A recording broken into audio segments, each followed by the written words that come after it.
Welcome to the Haunted Hangover podcast. I'm Louie. And I see a pumpkin patch in the distance. And the corn maze, technically. It wouldn't be a pumpkin patch if there was corn in it, but whatever. You guys get what I'm talking about. There's like a corn maze / pumpkin patch in the distance. Kind of Children of the Corn style. The corn starts to kind of part in the middle like the Red Sea. And then get on with it. And then a figure emerges that's inside of the corn maze there, the pumpkin patch. And it's a great pumpkin miracle because I'm joined by my bud Dave. Hi. Not as always anymore, but I'm here. But he's here. He's here. He showed up for the special episode that we do every year, the Halloween Mixtape. No one else I could do this with except for Dave, so got to bring him back for that. Here. Yeah, dude, you emerged from this fucking mysterious corn maze. I couldn't even articulate it. It was a pumpkin patch / corn maze. Whatever, it works. I'm sure there's something like that out there. There's gotta be. Something like that exists. But yes. There's gotta be. It's gotta be. a corn maze / pumpkin patch. And Dave apparently is there all the time. And he emerges from it when we have to record this episode specifically. He comes out of the pumpkin patch / corn maze to make an appearance. But yes, Dave, it's great to have you here for this episode. Good to be here. Old times. Thank you for having me. Yep, it sure is. There's no having. It's whenever you can come. That's basically what it is now. But yes, He's here. We're doing our Halloween mixtape for 2025. Mm-hmm. I can't believe it's 2025. We've done, I think this is the fifth one. Haunted Hangover has been around for 5 years, so I think this is the fifth one. I was thinking about it. I think it is number 5. Mm-hmm. And I was listening to it this morning on my drive to work. I have a nice, very low-key drive, like a 25-minute drive. And it gives me a chance to like either listen to some music or podcast, obviously, whatever, 25 minutes. But I did like skim through it and listen to it. And I was like, this is a pretty good mixtape. Like I'm pretty happy with this one. I'm not happy with all of them, but this is I don't know. I like it. You like this one, and there's some bizarre choices on my part in this one. Can't wait to get into those. Yeah, one of them. And I'm sure you already probably know what I'm going to point out. But I think it's the track I'm thinking. Uh-huh. But if it's the one we're both thinking of, there is a backstory to it that kind of goes into Haunted Hangover, so it kind of works. And when we get to that song, I'll ask, is this the song you were talking about? The one that we were both alluding to. So before we jump into it, I've got my spiel. You guys know every year I have my little story to kind of lead into the mixtape. But before I get into that, I have to mention a couple of things here at the top. Number one, like we did last year, there's going to be a super spooky edition for free over on the Patreon page. If you're not a member, a paid member, I should say, it's free. Sign up as a free member, and you can download the super spooky edition of the 2025 Haunted Hangover Halloween Mixtape. Doesn't cost anything. We don't own these songs, so I don't want to make any money off of them. So that's the first bit of information that pertains to the mixtape. We're also going to have the Spotify version that we always put out, which at this point is the less exciting version, but a lot of people use Spotify and it's easy and you don't have to sign up for anything. So that's the second thing. Number 3, Dave and I, as usual, will be doing 4 bonus tracks in a Patreon exclusive mini-sode over on the Patreon page. So you got 2 things, one free, one is paid if you're a member, that pertain to this Halloween mixtape. If you want to hear us explain our bonus tracks and you want the special super spooky edition, that is a tongue twister of the 2025 Halloween mixtape. Editor Louie here. So the thing I forgot to mention at the top of the show here is that this episode, for the first time, will contain no samples from the songs we picked because copyrights. Spotify actually took down one of our episodes, the very first Haunted Hangover Halloween mixtape we did, because it had a couple of seconds of some of the songs we were talking about. So this will include none of that, unfortunately. Back to the show. Right? That's I what wanted we to always say do. something. What else, Dave? Before you flubbed like a word or two, and it sounded like Scatman John, and I was just thinking it would be amazing if you can get Scat. Actually, I don't know if he's still alive. I hope he is. I don't know. If he is, if Scatman John is still out here, it would be amazing for you to like get him and go blah, blah, blah, blah, Halloween mixtape for Haunted Hangover. I'm sure that's what I sound like in this episode. That's why I'm sipping on coffee today, because your boy is a little burnt today, but I'm doing good. I'm in good spirits because you're here. I'm cooked but I'm in good spirits because you're here, Dave. All so right. that always I like that. A natural boost of caffeine into the veins is Dave's presence on the Haunted Hangover podcast after, I don't know, a year that you haven't been on. Hell yeah. Like yeah, 10 months or something like that. There was something else I wanted to say, but it has slipped my mind, so I'll just if it comes to me, I'll mention it again. But here is the little spiel, the little spooky, my little story before we get into the mixtape. It's a little unorthodox this year. This year I kind of so here's how I came up with this. I've been rewatching all the seasons of Tales from the Crypt and the movies, Bordello of Blood and Demon Knight. Watching both of them. I don't know what it is. It's just one of those kind of like when you watch one thing, you want to watch it all. I've seen it all, but I'm revisiting a bunch of Tales from the Crypt shit right now. That's where I'm at in life. Bringing in the spooky season the right way. So I thought I would basically use some of the Tales from the Crypt stuff to create my story. And it's a weird one.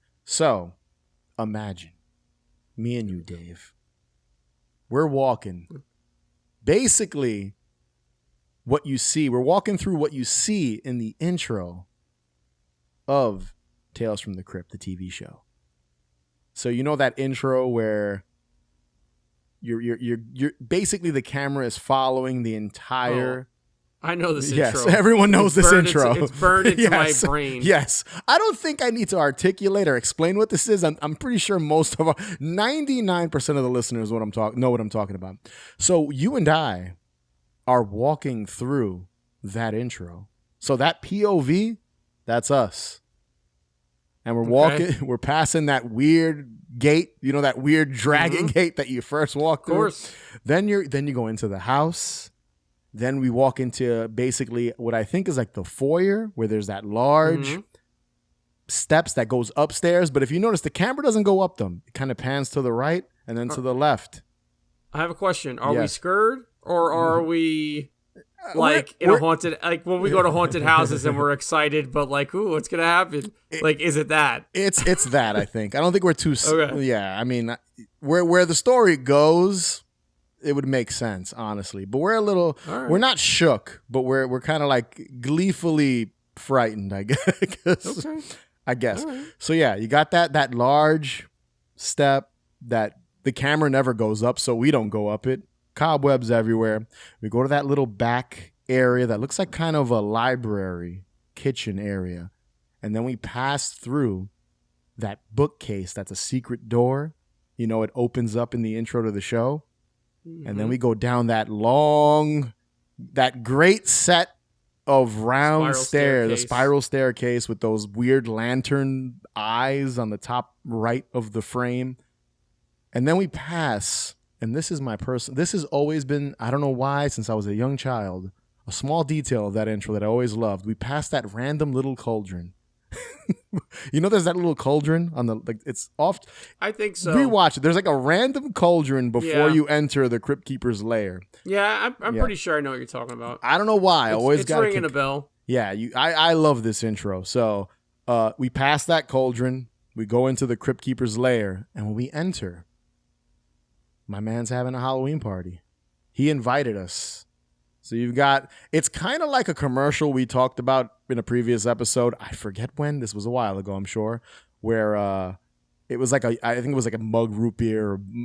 I think it was one of those commercials. There's a bunch of monsters hanging out in a haunted house and Elvira's there or something like that. It's kind of like that type of party. That's the kind of party, Halloween party, the Crypt Keeper would have. A bunch of monsters, like from different movies and witches and mummies. Non-threatening, all hanging out, drinking Pepsi, some of them are drinking Miller Lite. Couple of LaCroix, I'm sure, in there. not everyone. You know what I would have with me? What? I would have a Dr. Pepper, strawberries and cream. There you that go. Shit is fucking fuego. Dave would walk in with a 6-pack of Dr. Pepper, strawberries and cream. If you've never had it, it's incredible. It's incredible. So the Crypt Keeper invited us, and we're there with our Dr. Pepper, strawberries and cream, and the party hasn't fully begun because we're the ones that have to bring the cassette that has all the music. So these monsters were waiting for us. All the ghouls, they were waiting for us to bring the music for the shindig. So we slacked a little bit. We were running a little late because we got lost in the house. We had to pick up the Dr. Pepper, strawberries and cream. we got caught slipping on the way over. It's worth it. Yes. We missed. We were off by a hair, so everyone was kind of just hanging around in silence without music. So the mixtape is the music at the Crypt Keeper's Halloween party. I dig it, and that's my story for 2025. That's the backstory of the Haunted Hangover Halloween mixtape. Listen, I would love to go to a Halloween party. I do like this one. Yes. I would love to go to pretty good. Yes, I'm quite happy. And all of it has to do with my Tales from the Crypt obsession the last couple weeks before recording this. You know what? All of our like, made up scenarios have always been on like the more like adventurous / like out for the night, out on the town. Like maybe a little sad vibe, but this one's more lighthearted. I'm into this. I'm just picturing us walking into the room and the Crypt Keeper's like, Dave, Louie. And then shrill. That was a terrible impression, but like it was like shrill. Imagine if they rebooted Tales from the Crypt and they hired you to be the Crypt Keeper's voice. Oh, no, the show would not be nearly as successful if it was my voice. Oh, but yes, that's the story. I hope you guys enjoyed it. Imagine Dave and I hanging out with the Crypt Keeper. And then listening to this music. That's into it. I might have to Photoshop just a terrible Photoshop of you and I with the Crypt Keeper as one of the pieces of image I share pertaining to this mixtape. So that's the story, guys, and I'm sticking to it. So with that out of the way, Dave, press play, motherfucker. Yes, press play. Trick or treat, motherfuckers. Dave, hit us with the first track. The first track for this year's mixtape is a song that I wanted to put on last year's mixtape. Now, I was able to find the band, but coincidentally, the band that I used last year is actually the band that sings the song I couldn't find, but I just happened to use another one of their songs. But the song that I put on this year's is the song that I wanted to put on last year's. That's not confusing really at all. Yeah, I know. That sounds really confusing, but I get it, though. That's what this is. Yeah. And so my first song is by Orchestral Maneuvers in the Dark, and the song is called Enola Gay, and it is from the remastered 2003 version. And this song is like, I don't know, it's got a really catchy, poppy synth line. And, like, it just reminds me of just a bunch of kids, like, just ready to go out. Not kids, like, teenagers. Like, just going out to, like, a Halloween party. I think it has a Halloween feel to it. I actually think a lot of this group's music does. Like, because it's, like, kind of like this line between, I don't want to say, it's not post-punk, but it's, I don't know, it's kind of like new wavy. It's synthy. It's very upbeat from what even the song you picked Electricity, I think last year, if I remember correctly, from these guys. Yep. I'm familiar with them. Yeah, this is probably their most popular song too, I think. I'm pretty sure. I Couldn't fucking think of the name. I know. And now here it is, 2 years in a row. This group is on the mixtapes. Whatever. Listen, if they got banger tracks, you can just banger track after banger track every year if you have to. Now, be honest. Do you like this song? I do. Want to hear something funny? I used to hear this song a lot when I used to go to the Pyramid Club out here in New York. There used to be a club. It's no longer, they closed it down. No longer exists. I know it. I don't think I've been there. They used to have like 80s goth night or something, and I used to go many moons ago every Thursday, and I remember hearing this song all the time. Like it's a fucking banger. It was a mainstay on that one of the DJs kind of playlist or whatever set list they were putting together that night. So I would hear it all the time. I do like this track. This was an 80s song, right? But this is the re-release. Yeah, I actually didn't look at the actual. It's definitely an 80s song. Yeah. It's a song from the 80s, but the version you pulled is from like a remastered edition, I guess, that came out years later. But yeah, it's a great track. I could totally see the Crypt Keeper dancing to this song, specifically this song. 100%. Enola Gay, and he's just bouncing around and laughing, holding a Dr. Pepper, strawberries and cream soda. Or wait, what does your hat say? What's it an ad for? It's a Budweiser. Yeah, it's a Budweiser. I forgot I was wearing a Crypt Keeper icon. Coincidentally, I'm wearing a Tales from the Crypt Budweiser hat, and you're right. Come on. That was a happy accident. That was not done on purpose at all. So yeah, I guess the Crypt Keeper is a Budweiser fan, which is probably the worst beer you can drink. Not the king of beers, but yeah, the king of beers. Sorry to any fans of Budweiser out there. But yeah, I like this track. It's a bop. It makes you feel good. Can totally see it being on a Halloween mixtape playlist. So, and when one funny tidbit before we move on to my first track,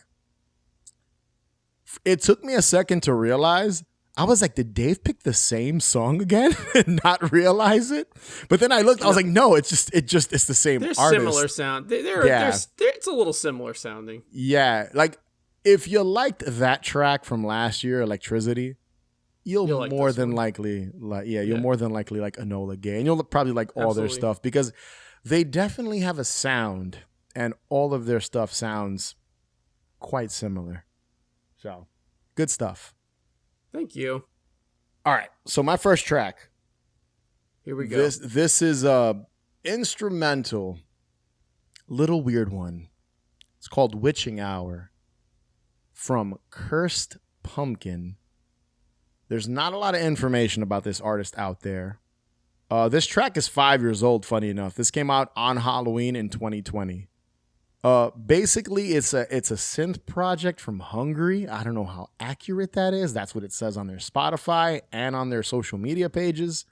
They call the genre dungeon synth, which is it's dungeon synth. That's a pretty sick description. It sounds like it's recorded in a dungeon in the Crypt Keeper's dungeon. There you go. I mean, that's what it sounds like.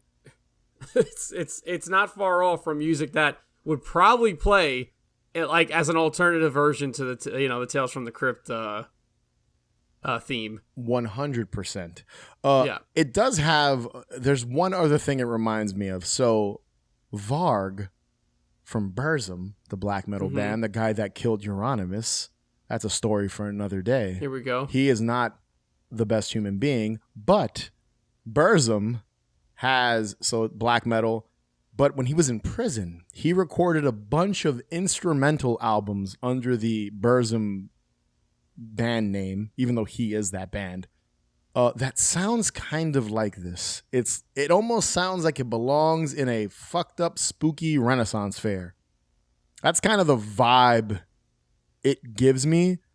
But obviously all the imagery behind the artist, like behind this, like the name of the album it comes from is actually Witching Hour, and on it is an actual witch with an all orange backdrop. There's Old English font. There's a black cat on the witch's shoulder. She's on a broom. So it's obviously Halloween imagery, Halloween based, but sounds like it would play at like a haunt themed around a Renaissance fair. I don't know why, but that's what it feels like to me when I listen to it. I think it's a great track. Very minimal. It sounds like it's a Casio keyboard, right? It probably is. A lot of Dungeon Synth is recorded on Casios. Yeah, I will be honest. I don't know a lot about Dungeon Synth. It just sounds like what Varg was doing when he was in prison. I mean, I fuck with it. The hat that I'm wearing is by Fantasy. I'm tilting my head so you can see it. Is by Fantasy Initiative. It's the whole. I'm not gonna go through this, but the entire genre of Dungeon Synth, the entire lore of it, the aesthetics of it, it's cool. I'm really into it, but like sometimes I think it gets oversaturated, just like anything else. Of course. But honestly, it is pretty good Halloween music. Yeah, like a lot of it is. There's a couple of black metal. I wouldn't even call them black metal. And this goes back it kind of stems from that. Yeah, or, it's just it's a pretty authentic offshoot of that. Yeah, or they go hand in hand. There's a lot of artists that you look at the cover, you're like, oh shit, this is gonna be like some like old school black metal stuff, like minimalist, like noisy, lo-fi, horrible recording black metal shit. And then you listen to it and it's this. It's like instrumental, and you're like, wait a second, what? And then there's some that it's black metal, like actual black metal music, and this kind of. Yeah. There's an artist, doesn't come to mind right now, that's a black metal project with this dungeon synth sprinkled throughout the entire, like all the albums and stuff. So I dig it. I think it works for Halloween. It works for a Halloween playlist. It's definitely a vibe. I don't listen to the genre that often. I can't listen to a whole album like straight through and be like, this is fucking killer right here, man.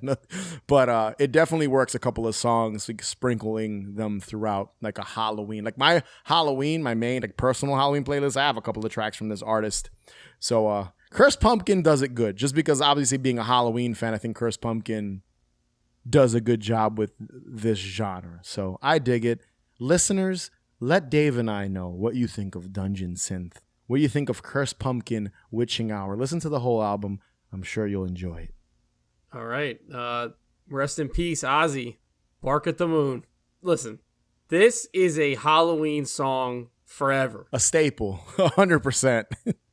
Yeah. Like, the whole fucking thing. The cover of that album, the video, with him as a werewolf, the fucking guitar riff. That guitar riff is one of the best guitar riffs I've ever heard. That's like, Randy Rhoads, right? That's I'm not sure. I have to look at the lineup. The lineup for Ozzy, the lineup for Black Sabbath has changed so much. Yeah. And again, I apologize that I don't remember who wrote that guitar riff, so don't fucking kill me.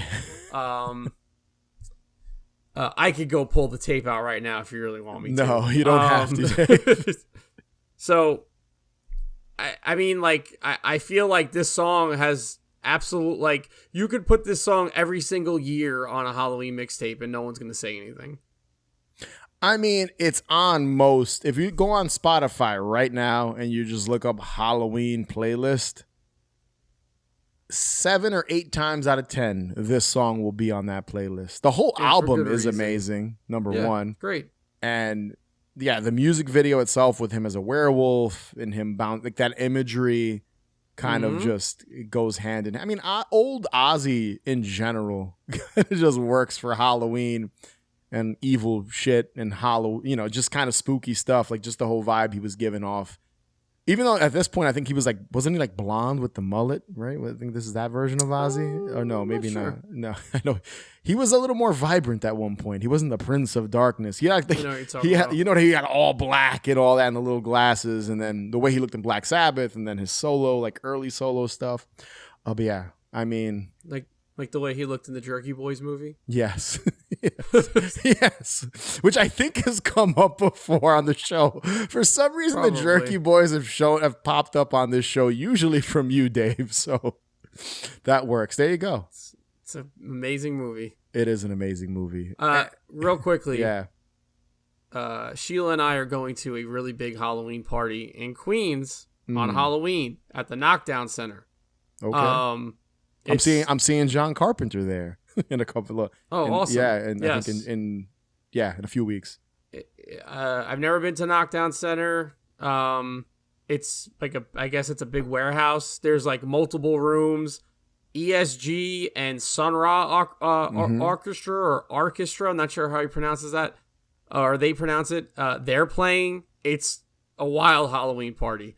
I am biting off more than I can chew, and it's probably not going to happen just because I don't think I can pull it off. But I really want to go as Bark at the Moon Ozzy. I just don't know how to if I can pull it off. That's going to be a lot of work, man. Good luck. That's a big task. That's a big task. I mean, yeah, dude, that's a lot of hair. Yep. you gotta, I know how to lay it. I don't know if I can do it. That's a lot. If you do it, send me a photo because Sure. I want to see. There's like a 50-50 chance you pull this off, but I don't think I'm doing it. So it's more so like a 20-90 or 20-80 chance. 10-90 chance that you dress up as Ozzy from Bark at the Moon this year. But yes, great track. I love this song. Again, it's a staple. It's like, there's people that are not into like metal and 80s metal and metal in general. I think this is like the one song most people can universally agree on when they put it in their Halloween playlist. So yeah. Mm-hmm. And it's Ozzy. R.I.P. Ozzy, man. Sucks. R.I.P. I know. Such a bummer. But yes. You are up, my friend. Next track. We're going from Ozzy to Morrissey. Just quite the transition. And this song is A Ouija Board from the album Bona Drag, which is a compilation album. I didn't know that until I was looking up this. I've known about this song for years, and I never realized it's part of a compilation album from 1990s when that album was released. So the song is basically Morrissey describing using a Ouija board and trying to reach out to like a lover or a friend in the most Morrissey way possible. It adds up. Yes, it does add up. It's a really catchy song, kind of starts slow and then builds up a little bit. And the way he details wanting to communicate with this person and being disappointed and then waiting for them to respond, it's just funny because it's coming from Morrissey. That's what makes the song even better. Morrissey at this point has become a little bit of a parody of himself. I don't know if you know that, Dave. I think most people know that.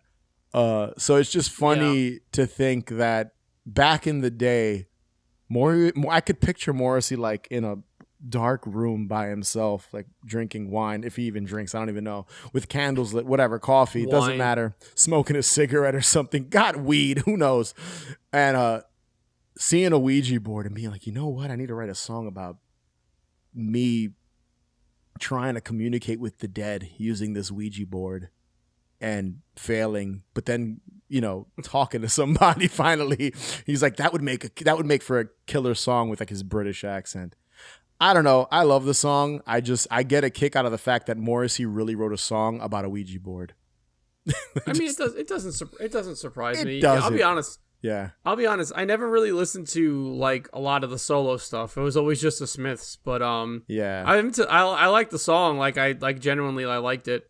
I could see this on a mixtape. I'll be honest. I don't want, like, if I listen to a Halloween playlist or a mixtape, whatever you want to call these, I don't want it to be the most generic thing. Like, put something on there, like that's interesting or something that, like, I purposely want to maybe confuse a little bit. Like, wait, what? Like, you got to expand your palette with these mixtapes. Oh, of course, I agree. The weirder the song, the better. Yeah. Like, honestly, sometimes you can pick stuff that's on the nose. Like this year, I picked stuff that's very much like, all right, you get, especially the next few I'm gonna get into. But even with this song, it's Morrissey. It's a song called Ouija Board. It's about him trying to communicate with someone using it. It works perfectly for a Halloween playlist, but it's very strange. It's a very strange concept for a song, and then it being him makes it even weirder, but not really because it's Morrissey. So again, I just have this image of like Morrissey on Halloween night by himself being all emo thinking of writing this song. I don't know why when I think of and he's like a hardcore vegan, so he's probably eating like tofu and broccoli while he's trying to communicate with someone Not knocking vegans because I'm a vegetarian, so close enough. Yes, there you go. We know plenty of vegans, you and I. And it's just a funny song. It being more, it's like Ouija board. It just makes me laugh and smile every time I hear it. Kind of ironically in a way. Because it's or unironically, either or, whatever. You guys know what I mean. Because it's Morrissey and it's a Ouija board song. It's so good. Next pick, Dave. The next song I put on this mixtape is by Suicide Year, and the song is called Drop with 2 P's. This is like the synths basically sound like a horror movie score, but then you got like some stuttering trap beat behind it. Mm-hmm. It also sounds like, how do I say it? I'm pretty sure it's an organ that the synth sound is. It kind of sounds a little bit like Tubular Bells from The Exorcist. It kind of, not fully, but it has that vibe. Yeah, I could see that. It also sounds like real close to DJ Shadow's. Is it it might be organ song. Mm-hmm. Eerie vibes. It definitely has an eerie vibe. It definitely has like it sounds like late 70s, early 80s synth stuff. Like I said though, but it's got like some trap beats in it, and this shit fucking bops. I'll say that. And I think this was a good. Again, this is me trying to put something on putting something onto a mixtape that I feel like maybe someone wouldn't, and I feel like it's another one that mixes well. Even if you wouldn't think to put this in there. It sounds like the soundtrack to a scene from a horror movie. Kind of, it has that. I mean, you tend to pick songs that we both do a lot of times.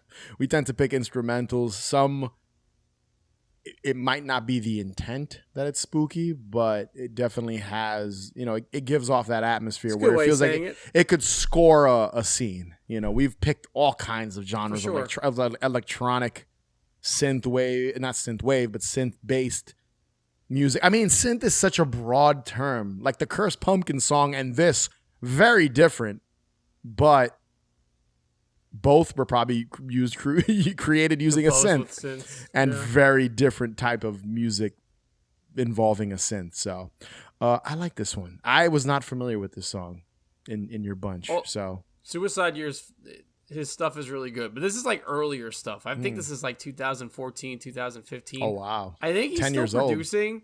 Yeah, I think he's still producing.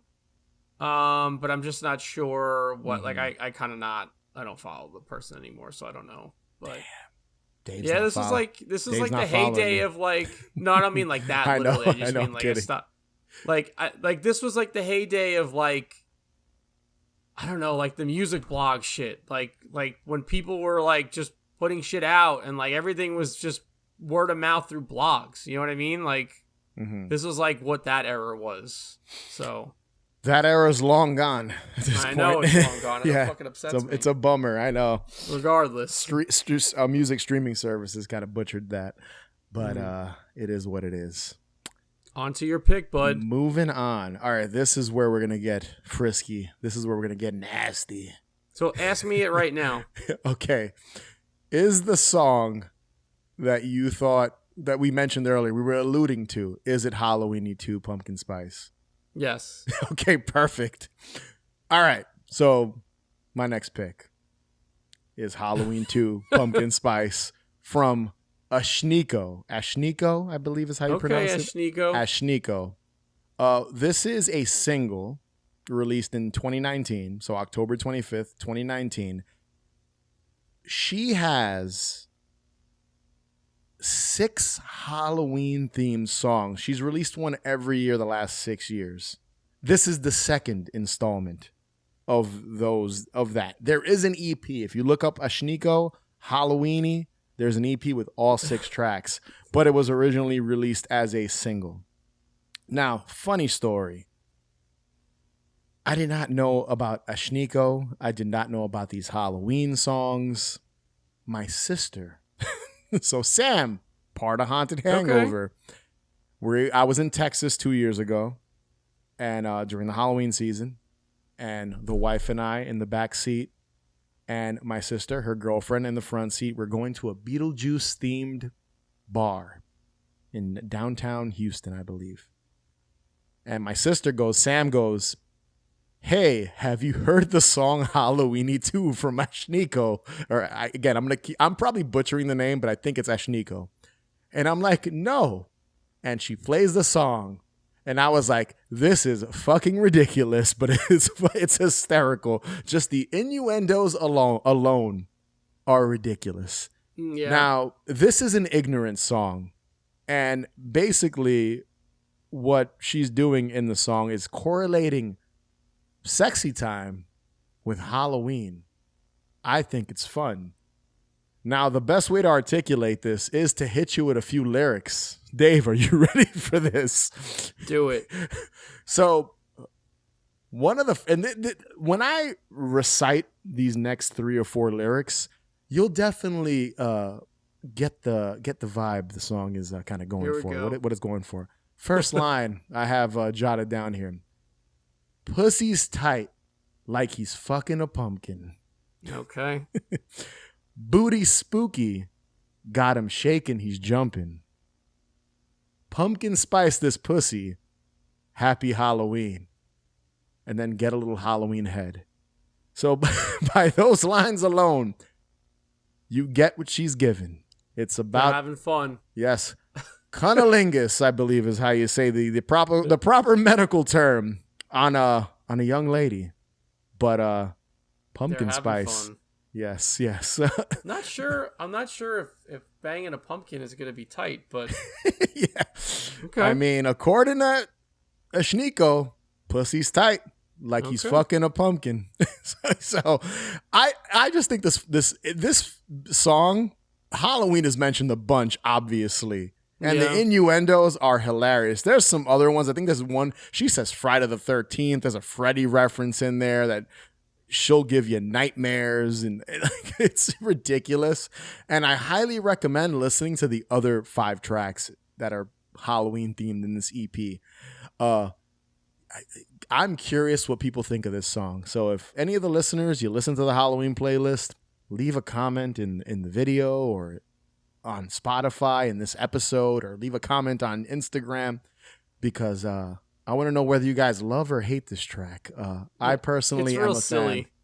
Very silly. It is really catchy too. Pumpkin spice this pussy, happy Halloween. I like the beat too. The beat was fun. Yes, again, this is something that I feel like, although it's not my favorite or go-to, like I don't mind it being on here. Like, it doesn't bother me. It works. Yeah. And my sister will be quite ecstatic when I tell her that a song she recommended to me made it on the Halloween mixtape this year. It definitely works. Yeah, it's sure something. When I heard the lyrics, I was like, oh, okay. Pumpkin spice this pussy. I got it. I'm guessing she's talking about her cat. I have no idea. Next track, Dave. Good one. Yes. This next one is by a group called Guerra Fria, and the song is called Afuera está lloviendo, and I do not know what that means. I think that means outside it's raining is what it sounds like. I mean, that makes sense. Repeat that, Dave. What repeat? I'm going to hear your bilingualness here. Here we go. Afuera está lloviendo. I believe that is, and my Spanish is terrible. I believe that is outside it is raining, which sounds like the most goth title ever. And this song is super fucking gloomy. Yes. I think I found this from one of Sheila's playlists, and I was like, I fuck with this. And, we can go back to our sad boy Halloween mixtapes, because this would definitely be on one of the scenarios earlier on in the mixtape series that I would have put this on. But yeah, I mean, this is definitely like, if it's raining outside, this is the song that should be playing. So not to make fun of the song, because I do like it, it does remind me of the goth kids from South Park. I could picture them smoking cigarettes, drinking black coffee, talking about poetry and Edgar Allan Poe and stuff. So I know that wasn't the intent. No, that's exactly the reason why I chose it. And Dave was like, this is the song that the South Park goth kids listen to on Halloween night at 2 a.m. Words. 2 a.m. when they're going home. And Halloween's basically over. The sad boy song. They remind me of Molchat Dama. You know who they are. Yeah. I don't know if I pronounced that right, but it sounds like Molchat Dama. Come on, Dave.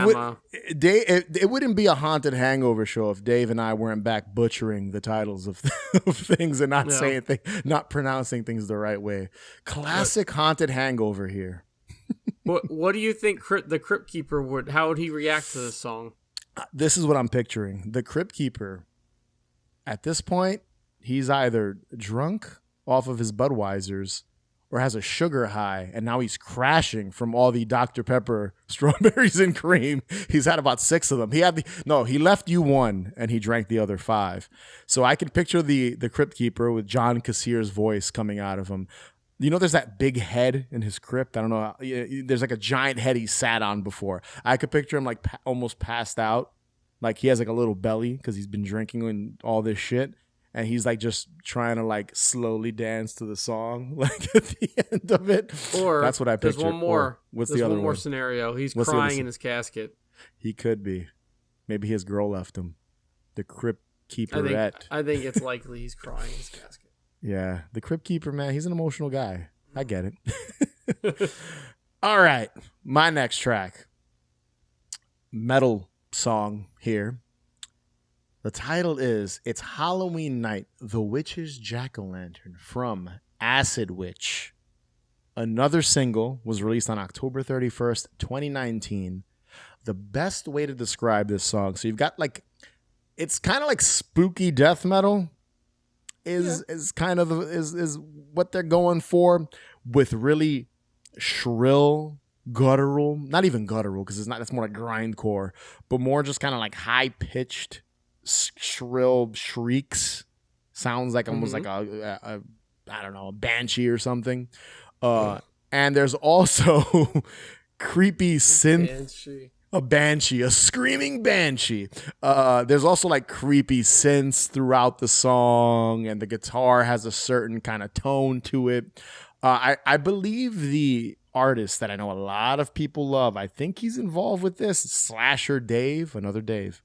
That makes sense. He writes all that kind of synth haunted house nostalgia-esque music around I think he releases something every Halloween from what I remember. I'm pretty sure this is the metal band he's a part of. So I don't know if he plays guitar and all the synth parts.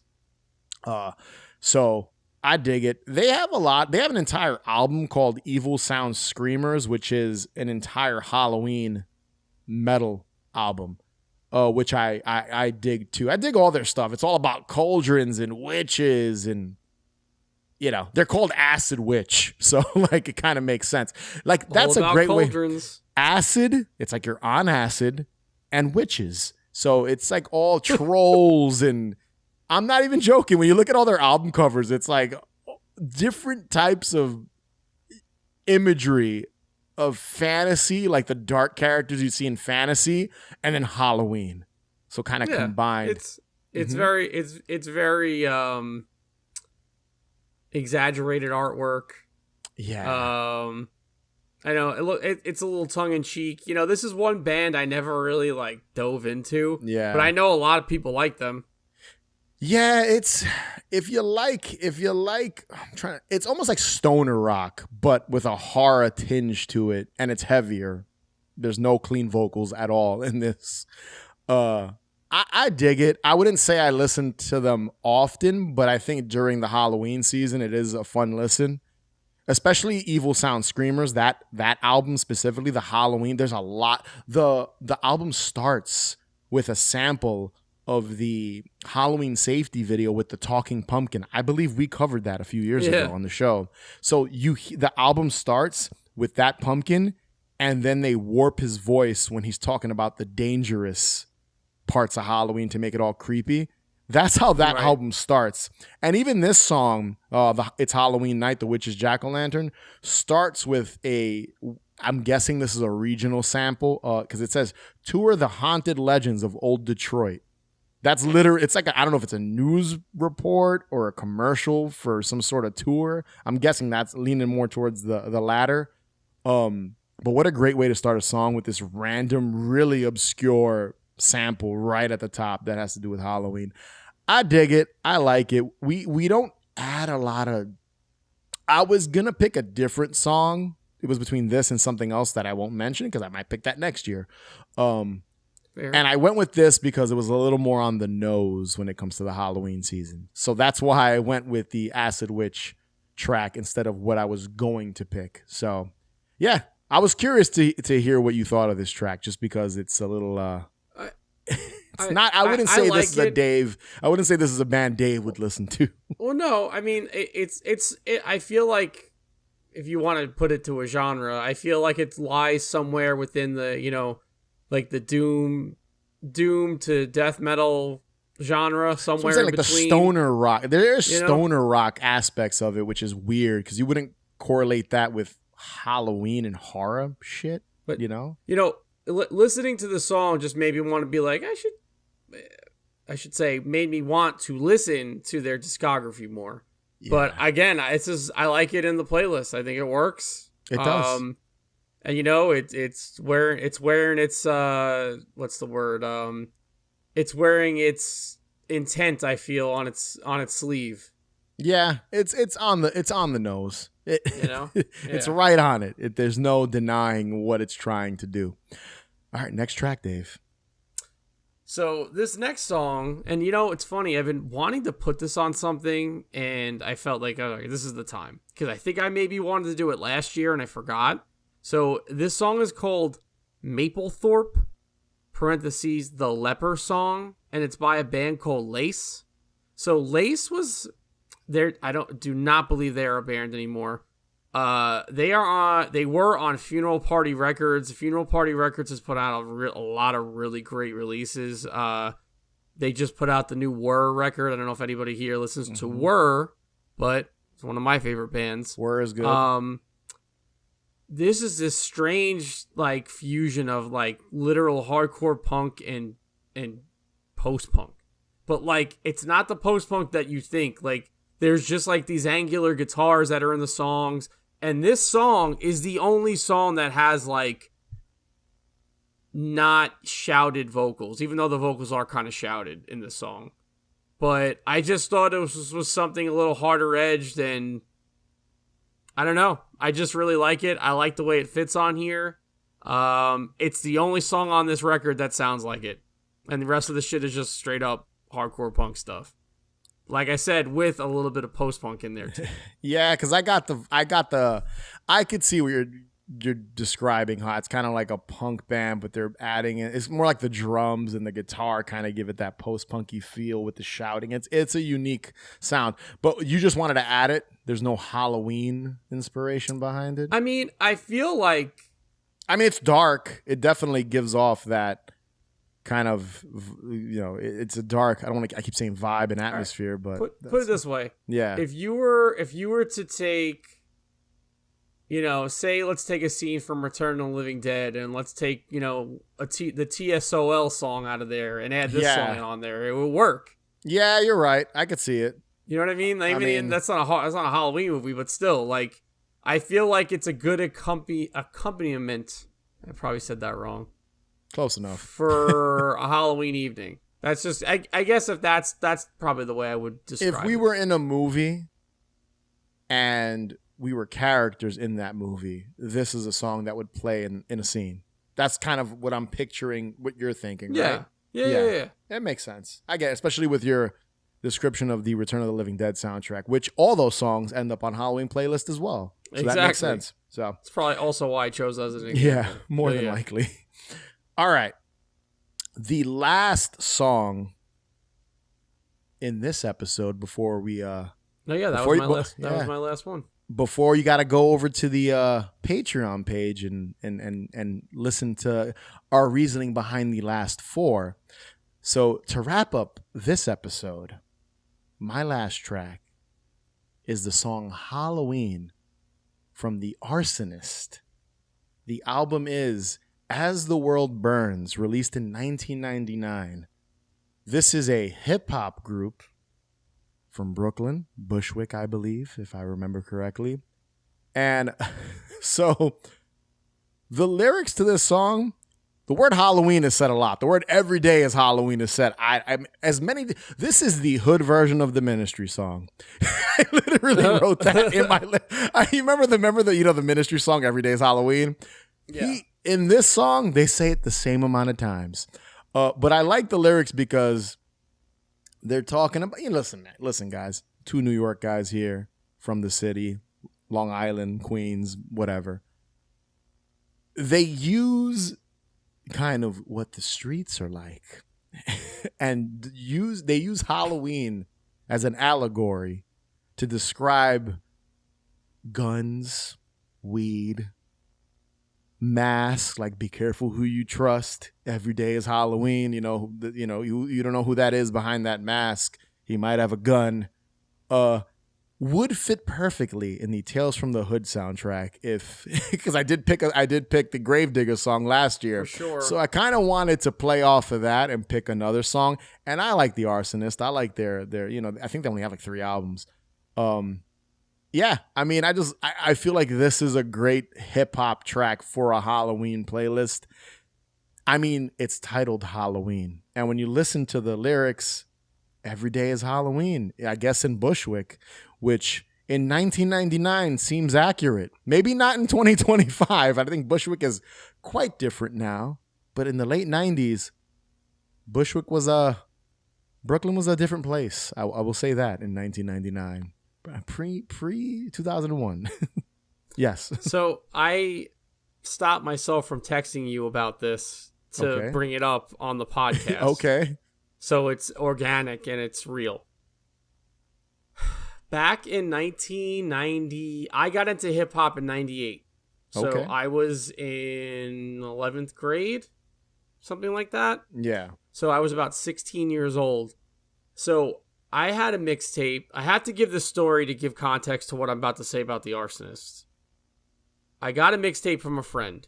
Mm-hmm. And it had, do you know the hip hop group Hieroglyphics? Yes. Okay. So the hieroglyphic symbol, which is like 3 dashes and a line and a circle, was on the mixtape that was handed to me. It's what got me into hip hop. I used to go to Tower Records all the time. I would walk there, ride my bike there, whatever. And I remember that Arsonist album, As the World Burns, came out. I bought it. And that was in my Discman for a very long time. So when I saw that you chose that song, I purposely didn't say anything. Because that song has a special place in my heart. Because during Halloween time, when I was like getting into because I started getting into records and stuff when I was 18. So I would make like stupid mixtapes and shit, right? Yeah, yeah. I would put that song Halloween on a Halloween hit, like a Halloween themed mixtape. Yeah. So it's funny that you chose that because I haven't thought about that song in forever. There you go. And the album's so good. It's great. A classic New York hip hop album. Yep. The Arsonists were heavily involved in like the real hip hop culture. I know a lot of them did graffiti. Mm-hmm. It's just cool to see that you put that there because I was like, I'm gonna fucking. I got 2 cents to give to Louie about this. So. What's funny is we've done this 5 times now, and you never thought, like, you forgot about the song, and you were never like, you know what, that would work for a Halloween playlist. 100%. How could I forget? And even the beat itself, like, it's a simple piano note and obviously like a hip hop drum beat and stuff, but it works so perfectly. So that's why I'm glad I brought that memory back for you, and yeah, me too. That we finally got it on one of our Halloween mixtapes because I don't know what took us so long. Slacking. I can literally remember where I was walking around this in my Discman. Do you know what I'm saying? Like, yeah. That's why when you it's It brings back memories. That's good. So there you go. I'm glad you picked that. See what Halloween does? Even a song from the Arsonist you could bring back the nostalgia. See, dude, Halloween. See what it does? And nostalgia I'm pretty sure Q Unique from the Arsonist is still Q rapping. Unique. Yeah, he's still around. I'm pretty sure too. So he was like the guy behind that group too. He was like he was always my favorite rapper in that group. He was kind of the face of it from what I remember. But yeah, Halloween from the Arsonist. Great song. Mm-hmm. And that concludes this portion of the 2025 Haunted Hangover Halloween Mixtape. Like I said before, Dave and I will be going into 4 bonus tracks and the reasons why we picked them over on the Patreon page. Be sure to subscribe. Follow us on Instagram, Twitter, TikTok, Blue Sky, Facebook, all that good stuff at Haunted Hangover. Head over to hauntedhangover.com where you can find links to everything, including the Patreon page where you can gain early access to episodes and bonus content. And if you could rate and review us, that would be greatly appreciated. And as always, remember, the best cure for a hangover is more booze. Catch you guys later.